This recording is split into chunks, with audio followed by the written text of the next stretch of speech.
Welcome friends, வாங்க இன்றைக்கி நம்ம சோயா பட்டாணி பிரியாணியும் கூடவே கத்திரிக்காய் மசாலாவை இப்படி செய்யலான்னு பார்க்கலாங்க. இப்போ சோயா உருண்டை ஒரு 1/4 கப் அளவு எடுத்துகிட்டு நல்லா வெந்நீரில் போட்டுட்டு 10 நிமிஷம் ஊற வச்சுட்டு நம்ம வடிகட்டிக்கலாங்க. வடியை விட்டுட்டு இதை நல்லா பிழிஞ்சு எடுத்துக்கலாம். நார்மல் வாட்டரில் போட்டு நல்லா பிழிஞ்சு எடுத்து வச்சிடலாங்க. இப்போ இது கூடவே ஒரு 1/4 கப் அளவு பட்டாணி, பச்சை பட்டாணி, 2 பட்டை, லவங்கம் 3, பிரிஞ்சி இலை எடுத்து வச்சுக்கலாம். அரை மணி நேரம் முன்னாடி நான் 1/4 கப் அளவு பாஸ்மதி ரைஸு தண்ணியில் ஊற வச்சுருந்தேங்க. இப்போ ஒரு தக்காளி, ஒரு வெங்காயம் அரைஞ்சிக்கலாம். இப்போ கொஞ்சம் புதினா, கொஞ்சம் கொத்தமல்லி, இஞ்சி, பூண்டு, 2 பச்சை மிளகாய் இதெல்லாம் கழுவி எடுத்து வச்சுக்கலாங்க. இப்போ அரைக்க வேண்டிய பொருளை அரைச்சிடலாம். இந்த பட்டையும் லவங்கமும் நம்ம மிக்ஸி ஜாரில் போட்டு பவுடர் பண்ணி எடுத்து வச்சுருவோம். கூடவே புதினா, கொத்தமல்லி, பச்சை மிளகாய், இஞ்சி, பூண்டு எல்லாத்தையும் மிக்ஸி ஜாரில் போட்டு கொஞ்சமாக தண்ணி ஊற்றி நல்லா பேஸ்ட் மாதிரி அரைச்சி எடுத்து வச்சுக்கலாங்க.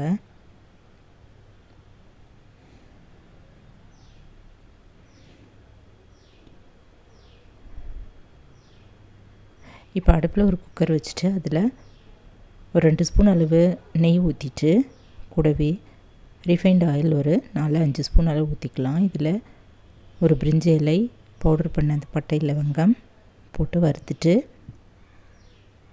வெங்காயம் போட்டு நல்லா வதக்கிக்கலாங்க.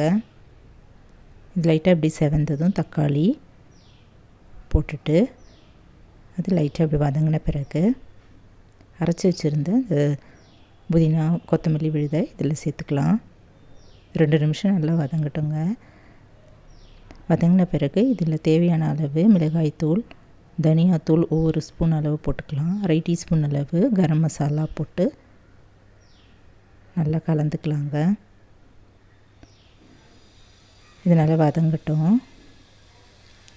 இப்போ இதெல்லாம் வதங்கின பிறகு நம்ம வேக வச்சு பிழிஞ்சு வச்சுருந்த சோயா உருண்டை இதில் சேர்த்துக்கலாம்.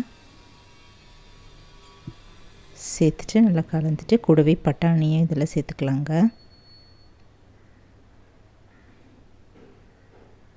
இதில் ஒரு 2 ஸ்பூன் அளவு தயிர் போட்டு நல்லா கலந்துடலாம்.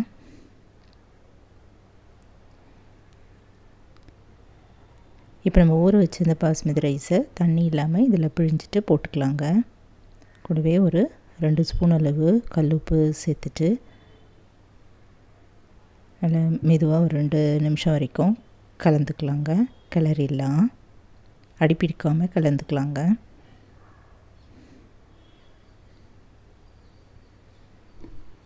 இப்போ இதில் கலந்துட்ட பிறகு 2 டம்ளர் அளவு தண்ணி ஊற்றிக்கலாங்க.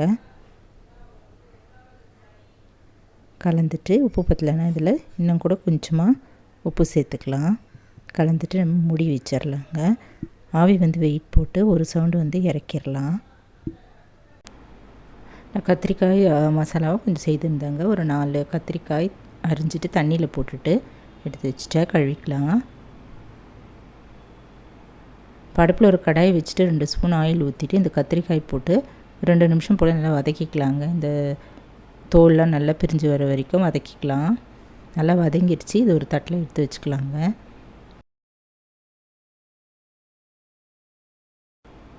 திரும்ப எண்ணெய் ஒரு 2 ஸ்பூன் அளவு ஊற்றிட்டு கொஞ்சமாக இஞ்சி திருவிக்கலாம். 2 பச்சை மிளகாய், வெங்காயம், தக்காளி ஒன்று அரிஞ்சு எடுத்து வச்சுக்கலாங்க.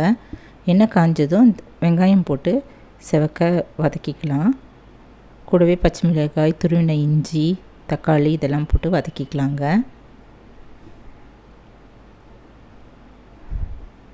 ஒரு 2 தக்காளி வந்து மிக்ஸி ஜாரில் போட்டு நல்லா குழையது போல் அரைச்சி எடுத்து வச்சுக்கலாம்.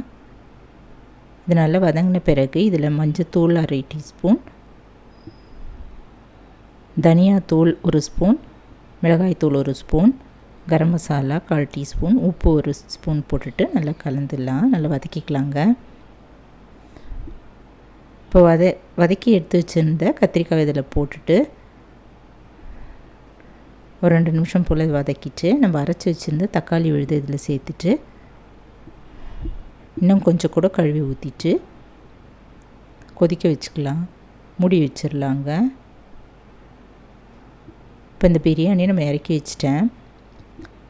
சூப்பர் டேஸ்டான சோயா பட்டாணி பிரியாணி தயாராகிடுச்சுங்க. இது கலந்துட்டு நம்ம ஹாட் பாட்டில் எடுத்து வச்சிடலாம்.